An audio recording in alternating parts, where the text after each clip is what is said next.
you were to look into the history of the Haitian people, you would find that the bulk of us descend from the slaves of Slave Coast, formerly known as the Kingdom of Juda. But what were the tribes within the vicinity of not only Slave Coast, but from southwestern Nigeria to southeastern Ghana in general? They were known by the appellation Eʋes, whose name is corrupted to Ewe today. The Haitian people share a direct link with them even today, and it is apparent through our customs, ways, and especially the Vodou tradition, where we still have the Danbe, or Vodou-Be, spoken by the priests of the old traditional ways. The intention of this video is to not just bring the Haitian people to light about their origins, but it seeks to show and reawaken a long-forgotten history regarding our relatives, the Eʋes. And so, I dedicate this to my relatives in Haiti, and my relatives across the ocean today in West Africa, specifically Ghana, Togo, Benin, and southwestern Nigeria. Even though this video was to be initially used to awaken the people of Haiti and the Eʋes to a forgotten history, I have not forgotten the Afro-American entity that shared this bloodline with us as well. Before going into the history of the Eʋes people, we must go through the history of the Yoruba entity. One of the earliest sources stated that the Eʋes once lived among the Oyos in what is known as Ketu before leaving en masse due to Yoruba expansion. Sultan Muhammad Bello had retained records on the origins of the collective Yoruba entity, and when a certain man inquired of him as to who the people of southwestern Nigeria were, this is what he said to him. The people of Yoruba are descended from the Canaan and the kindred of Nimrod. Now the reason of their having settled in the west, according to what we are told, is that Yarubu, son of Kato, drove them out of Iraq to westwards, and they traveled between Masar and Habsa until they reached Yoruba. Masar is Egypt and Habsa is Abyssinia. Turning to Arabia, one finds that there was there a tribe by the name of Yariba. According to Wilson, the earliest settlers of Oman appear to have been of Euro-African Hamitic stock. They seem to have been eventually displaced or absorbed by a great Semitic immigration from the north, the invaders being composed of two main stocks: the Katani descendants of Joktan or Yoktan, who colonized the Yemen, and the Adnani or Nizari, who peopled that part of the peninsula farther to the north. There appear to have been various waves of immigration of both stocks at successive periods. The earliest settlers from the Yemen were the Yariba, of Katani origin. Now there are other translations, such as a popular one that states that we were of the tribe of Nimrod, came from Canaan and driven out of Arabia. But the problem is that what was transmitted to the European man came to be corrupted and modified over time. So how can we tell which is the purest of the accounts? For one, the Eʋes people have no history of stepping foot in the Arabian deserts, but we have a history that states that we came from Canaan. This is found in what the Anglo clans transmitted to a man named Charles Mamata, who compiled numerous sources on his people in the book The Anglo-Eʋes of West Africa, Volume 1, The Anglo-Eʋes and Their Immediate Neighbors. Even though the Yoruba people was stated to come from Arabia, it is very clear that their origins lie in Canaan land, just like us, prior to fleeing eastwards into the deserts. In his book, he wrote down a complete migration history on our people. The first that he mentions is Babel or Bele in the Ewe tongue. The second is around India, but the third in this same category that is very distinct is from Babylonian land as Dahome, or the fatherland settlement of Aja. What comes to mind is the Babylonian Empire that held many nations subject to it. We know that a place such as Dahome didn't exist in the empire, but there is a significant name that we carry that solidifies our claim that we were once subject to Babylon, in which will be shown later in this video. The next places he mentions is the Abyssinian Empire, and then Egypt, specifically the land of Goshen, where the Ewe tribes spread out from Egypt on the Nile to the Mediterranean coast to the Gulf of Aqaba. He then mentions the Sahelian or Muslim empires and states Sudan, specifically in Khartoum, after we left Abyssinia. As you may already know, this list is not in correct order, but one can see that the Eves traveled from Canaan to Goshen. where they lived for a long time down into the Adaima region, into the Abyssinian Empire, and finally into Khartoum of Sudan. From there, we walked across the Sahelian and into the empire of Timbuktu and Songhay. Exactly what Sultan Bello stated about the people of Yoruba, quote-unquote. We were those people that he mentioned when transmitting his knowledge to the Europeans.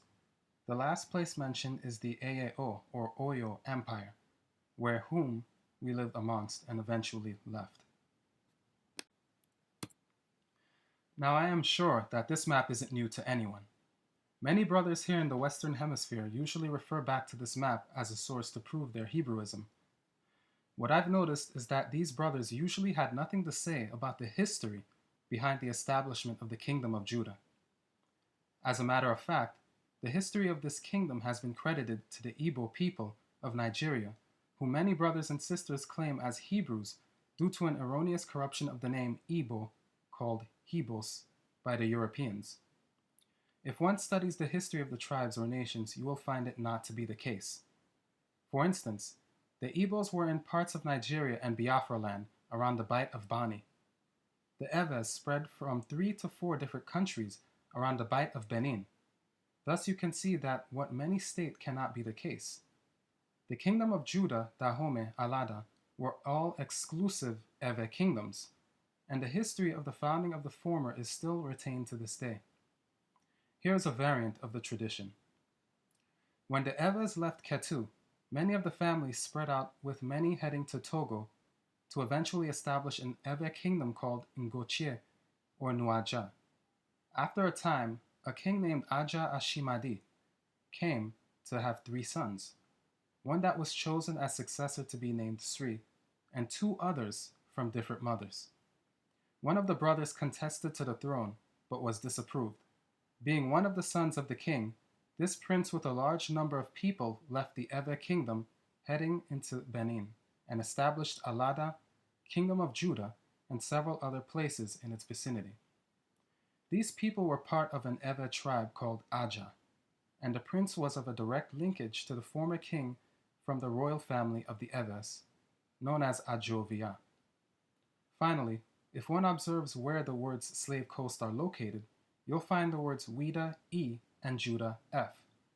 These indicate what the Europeans called us, and what we didn't call ourselves.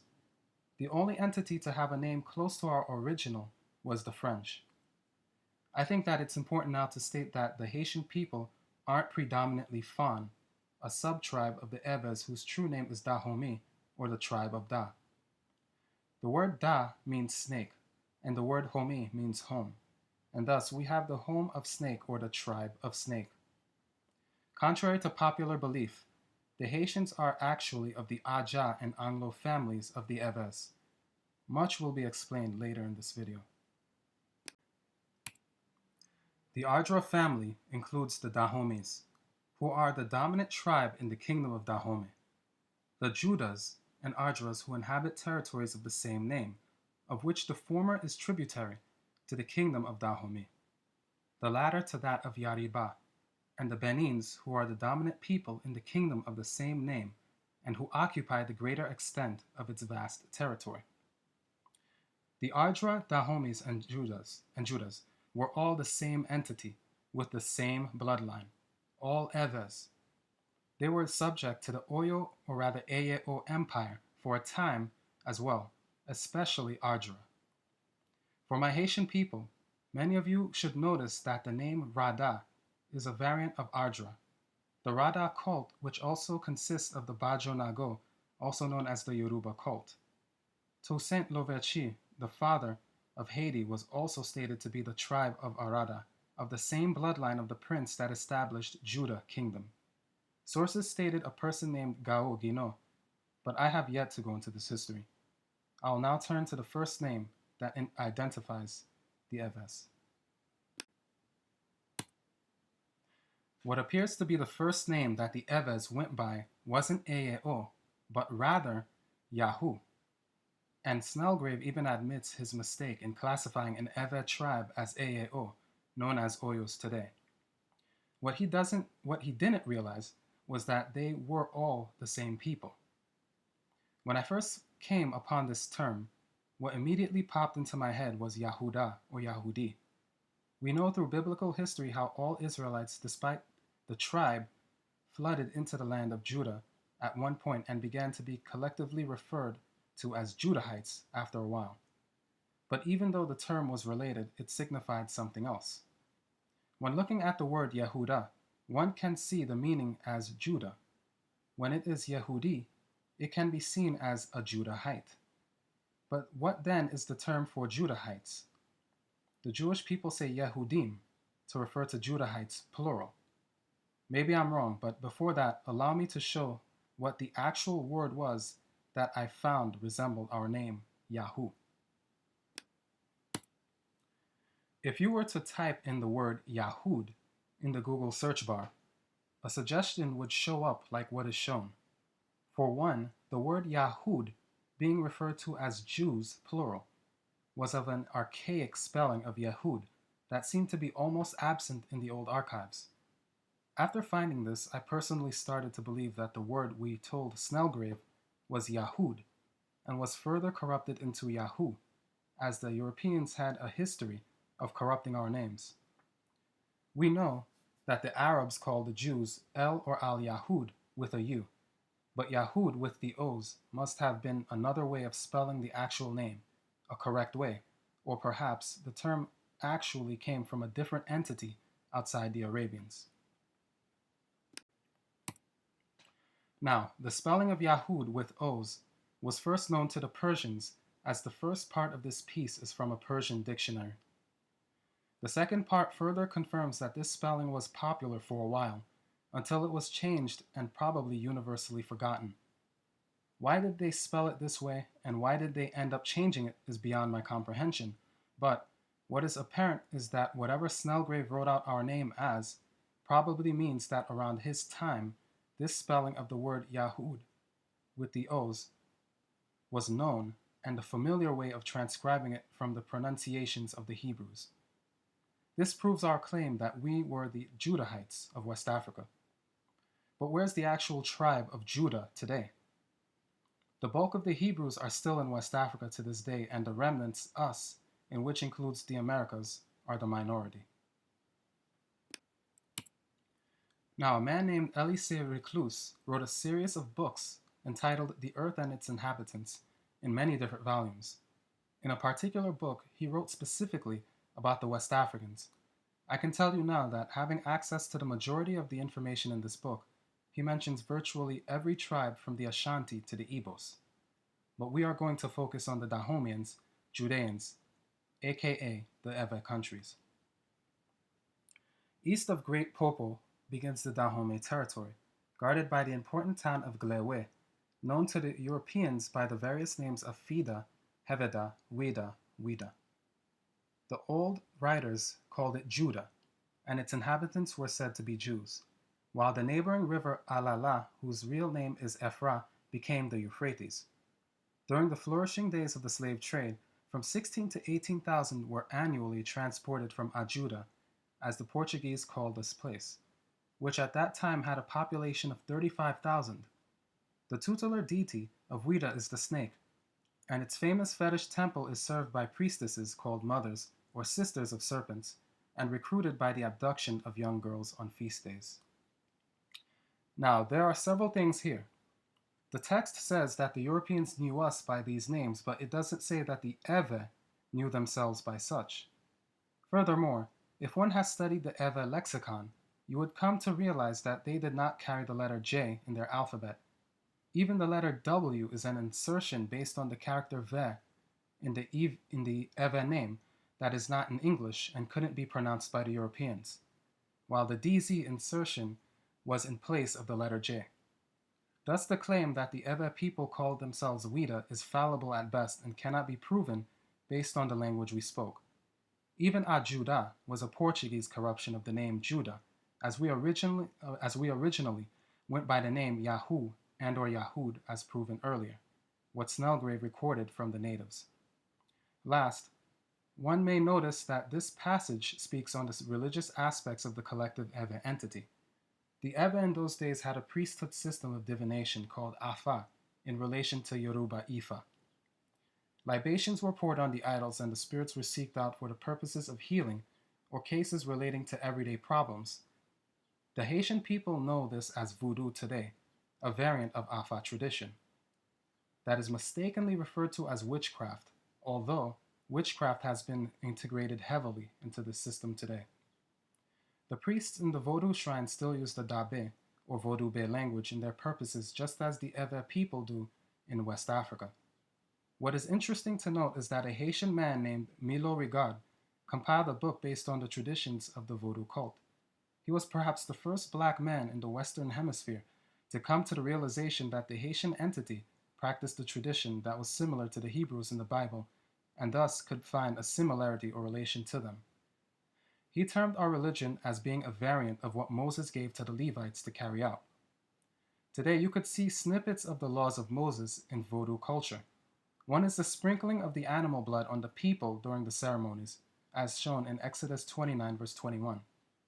Even animal sacrifice that is still done in Haitian society today, and we can see how the priests called Boko or Hungon in their functions carry out this mode in similarity to what the Levites practiced. What can be noted in this section is how the Portuguese held sway and control over the inhabitants of the slave coast. Again, the word Juda was a term they used to corrupt what the French first called us, Juda. Thus, you have a corruption from the translation. On the route to Dahome, the first station is Savia, Savia by the French, former capital of the kingdom of Ouidah, whose sovereign was said at one time to command 200,000 troops. Beyond Savia, the route passes by Toli and Arada, the ancient Adara, also formerly the capital of a state, and still regarded as the metropolis of Dahome, one of the royal titles being Lord of Arada. With the Savi or Sabi and the Popos being Aja-dominated places, one would probably come to say that they were noted to be the sons of Odua, as Samuel Johnson related to them as Oni Sabi and Oni Popo, being part of the Yoruba entity. This comes from the Yoruba history of the origins of the tribes. Although this is all speculation as we don't relate ourselves to Oduduwa or Lamururu of Yoruba history, but the Yoruba or Nagos have a definite blood relationship or link to the Ewe people via a similar migration history. The mention of the history of Juda wouldn't be complete without the tribes associated with the kingdom itself. Even if this wasn't mentioned in the archives of Recluse, the Ewe still carry the traditions of origin and migration in their histories. The Ewe appear to form 5 distinct linguistic groups: the Anglo or Anglawa on the Gold Coast frontier, the Crepi of Eʋes speech north and northeast of the Anglo, the Djedji of Ajuda speech east of the Anglo and Crepi, the natives of Dahome in the interior. Lastly, in the extreme north, the tribes speaking the Mahi or the Mahi, purest of all the Ewe languages. As you can see, the corruption of the name Juda to Djedji and Ajuda. Again, names created by the Europeans. You can also see the Dahomey, also known as the Da people, which speak the Fon dialect. Last, the Anglo are the Levites, that consists of the priests and scribes of several clans within it, like the Lape, the Loapeawo, or the Amlade. The Haitian people have kept similar traditions to this day.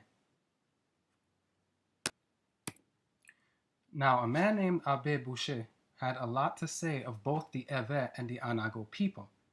It's not represented on this part, but the next section. I will start at line 7 of this section. The population is divided into 2 great clans or families, the Djedjis and the Nagos, again a corruption of the name Juda. The former a savage and greedy race, numbering about 2 millions, the latter about 4 millions, and who by their gentle manners, hospitality, industry, and intelligence form a pleasing contrast to their neighbors. The language spoken by the Nagos is remarkable for the number of consonants used.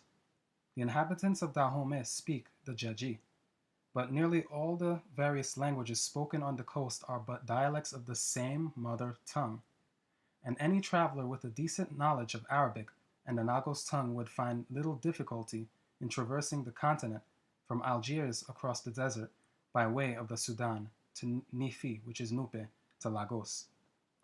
The language spoken by the people of Yoruba to the northeast contains some Hebrew words. The Abbé Boucher mentions that he was the more surprised at this circumstance, as El-Idrisi, an Arabian traveler of the 11th century, states that the country now occupied by the Nagos. Now, a lot is mentioned about the Yoruba and the Ewe people, but what is more significant is what he states about what El-Idrisi, an Arabian traveler, said about a people that populated Slave Coast before the arrival of the Nagos from the east. And it was in his time peopled by Jews, while Desmarquais also states that at the beginning of the 17th century, the Negroes there practiced several observances which savored of Judaism. El-Idrisi calls these people Jews, before the Anago came to establish themselves among the residents of the kingdom of Juda and Dahome. The Eʋes were referred to as Jews that were practicing their religion, stated as Judaism, by Desmarquais. Although the terms they use are wrong ways to classify us, they made a correlation between what our religious observances were and that of the Jewish people, or converts. What is also interesting to note is what is stated about the Eʋes coming from a far country across the sea. Again, a confirmation is shown about what the Jews, quote-unquote, of Slave Coast related to these travelers, and it is blow for blow similar to what the Eʋes state about in their traditional migration history. The sea, of course, not being the ocean to the south, but the Red Sea itself being the closest place. Last, you will notice how the section mentions that we were the first inhabitants of Yoruba land. This proves that we came after the Yoruba people, or probably almost at the same time as we, meaning the Ewe and Yoruba, took different routes from Canaan to get to West Africa. And as you can see here, the kingdom of Judah would eventually become tributary to the Eʋes, or Oyos. The province Alada itself was to be the calabash of the Oyo, or Eyo nation. In addition to the Dahomeans selling off the Aja to the Europeans into slavery, Yoruba people under the appellation of Lukumi, and then eventually Nago, would also be conquered and sold as slaves to the Europeans as well. This was Hebrew upon Hebrew crime, and quarrels among brethren. Now, when Desmarquais came to the people of Slave Coast, he recorded interesting narratives from the people themselves. One interesting bit is the religious beliefs of the people. According to Desmarquais, the more sensible Whedons believe in one spiritual God, who punishes vice and rewards virtue, who causes the heavens to thunder, the clouds to rain, the sky to lighten, and the sun to shine. His residence is in the heavens, whence with infinite justice and goodness he governs the world. With such sentiments as these, one would think the zeal of the missionaries were unnecessary. They have confused notions of hell, the devil, and of departed spirits. The former they call a subterraneous abode, where the wicked are punished by fire, and this opinion has been confirmed among them by the arrival of a certain sorcerer, who pretended to have come from thence. There, he affirmed that he saw several persons of the court, whom he had formerly known, and particularly the late Prime Minister. What was written here already displays that our people had pre-Christian beliefs. What is the all more surprising is the belief in a day of judgment, just as what was stated by Samuel Johnson on his account about the other branch of our people, the Eyeo, also known as the Yoruba. The worship of this snake the Negroes allege to be of very ancient date. According to them, they quitted another country where the people pretended to worship them, but were in truth unworthy of their sacred protection on account of their vices and crimes. And with this, we could see how the Eʋes and Hebrews are related in many aspects. The reason why the Da tribe was in this state is exactly the same reason why the Hebrews were in a poor state. They lost the sacred protection and sanctification that their God blessed them with. Even though the Hebrews lost knowledge of the Torah and of their identity as Israelites, what they didn't lose was the true name of God, nor their title translated to the name Hebrews today. Judah, the original translation from what the natives called themselves, was corrupted into various appellations we know today, Whydah and Ouidah being the most popular. The first designation, known as Judah from the French, slowly became Juda by the Portuguese, and ultimately to Aja by the Europeans. The natives have resorted to Aja, while Yahoo, the first name applied to the natives by William Snelgrave, seems to be a corruption of or in similarity to the word Yahud. Today, the word Yahud is now spelled as Yahud with a U, but has remained the same in pronunciation. While Eo was corrupted from Eveo, hence Ajatome being a corruption of perhaps Yehuda Tome. While our name Ewe eventually being corrupted to Ewe due to a letter in the appellation that was not in English. So who is the tribe of Judah today? The Aja people were simply the Aja Ewe. The Ajovia is the royal family today in Ghana among the Anglo. The Haitian people are mainly descendants of the Aja Ewe, or Ewe tribe of Judah. They are also composed of many of the Anglo, Da, Fon, and Anago Yoruba as well. Who are the Hebrews today of West Africa? We know some of them as the Ewe, the Ga, and the Yoruba people who shared the same point of origin, although there are still many Hebrews below the Sahara. So to answer everyone's question, the tribe of Judah is the Aja people today. You can see how their name was Romanized, came to be Aja from Judah and Ajuda, but make no mistake, their true name is Yehuda. The Y in their alphabet is pronounced Ye, and so you have Yehuda, as the H is silent, while certain dialects in the Ewe tongue would lead to Ya.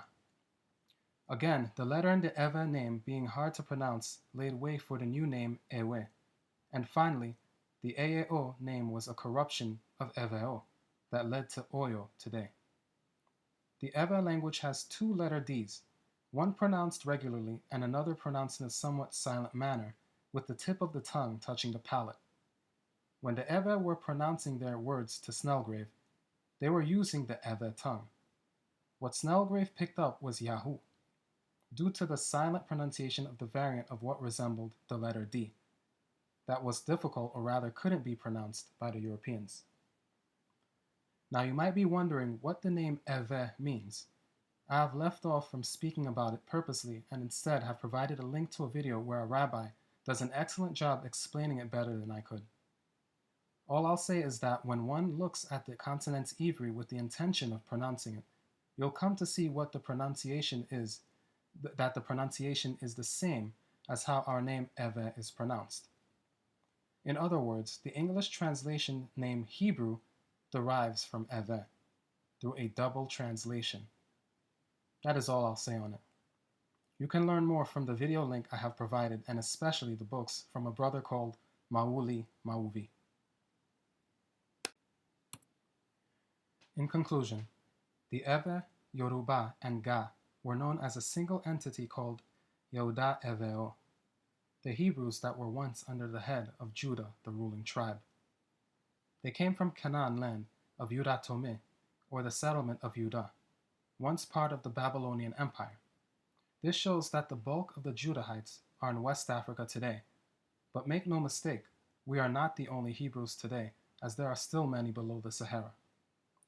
I wouldn't have gotten to this level of understanding if it wasn't for the Most High God and the people He sent to me. I hope that this message helped everyone unravel the misconceptions in some way, especially my Haitian brothers and sisters who have a direct link to their kin over in the East. If there is more one wishes to know, you can go to Erverh.org and look under the Hebrew Books section. Many will find the answers there. The books contain much more clarity, truth, and evidence backed up with sources than what I've presented here. Sources and truth that you will not find in any other place.